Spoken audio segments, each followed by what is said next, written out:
अस्सलाम वालेकुम नाजरीन, आपको खुश आमदीद कहते हैं। इल्मी स्टोरी चैनल पर हम आपके लिए हमेशा कॉमन सेंस के सवाल और उर्दू पहेलियाँ लेकर हाजिर होते हैं। कॉमन सेंस का सवाल और उर्दू पहेलियाँ आपकी जहानत को चेक करने के लिए होते हैं। कॉमन सेंस के सवालों को जवाब देना कोई आसान तो नहीं, क्योंकि इनके जो जवाब होते हैं वो तो बड़े बड़े साइंसदान भी नहीं दे सकते।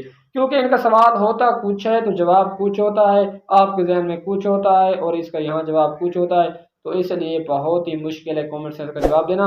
आपका हम टाइम वेस्ट नहीं करते, तो चलिए वीडियो स्टार्ट करते हैं। अगर वीडियो अच्छी लगे तो चैनल को सब्सक्राइब लाजमी कर दीजिए, शुक्रिया। आज का सवाल नंबर 1, किस नबी ने जिन्नात की लड़की से शादी की थी? अगर आपको सवालों के जवाब पहले से आते तो कमेंट में दे, अगर आपको जवाब नहीं है तो मैं खुद ही 10 सेकंड के बाद जवाब बता दूंगा। इसका जवाब है हजरत सुलेमान अलैहिस्सलाम ने। वो कौन सी चीज़ है जिसे हम खाने के लिए लाते हैं मगर खाते नहीं हैं?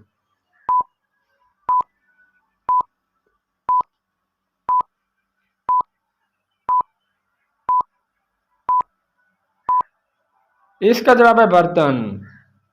जिन्नात से कौन सी लड़की शादी कर सकती है? किसी ने कमेंट में लिखा है कि आपने इसका जवाब ज़रूर देना है। जिन्नात से कौन सी लड़की शादी कर सकती है? तो हम इसका आज आपके लिए जवाब लेकर हाजिर हुए हैं। इसका जवाब है जिन्नात से कोई लड़की शादी नहीं कर सकती। आज की वीडियो यहाँ तक काफ़ी थी, फिर मिलते हैं नेक्स्ट वीडियो में। तब तक के लिए अल्लाह हाफिज़।